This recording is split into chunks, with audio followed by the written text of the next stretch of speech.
సంతోషంగా ఉంటూ మొదలుపెట్టు. నా కార్యాలు చేస్తా, నీ ఎడల నా కార్యములు మొదలు పెడతా. మొదలు పెట్టా, నువ్వేం కృంగిపోవద్దు.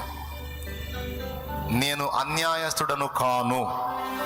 నేను ప్రామిస్ చేసి తప్పిపోయేదానికి మనుషుణ్ణి గాను. భూమి ఆకాశముల సృష్టికర్తయగు దేవుడను నేను. భూమి ఆకాశములు తలక్రిందులైన నా వాగ్దానం తప్పిపోదు. నా వాక్యము నిరర్థకము కానేరదు. నా కుమారుడా, నీవు నన్ను నమ్ముచున్నావా? అట్లయితే ఎందుకు భయపడుతున్నావు? ఎందుకు ఏడుస్తున్నావు? ఎందుకు కృంగిపోతున్నావు? ఎందుకు రోగగ్రస్తుడు అవుతున్నావు?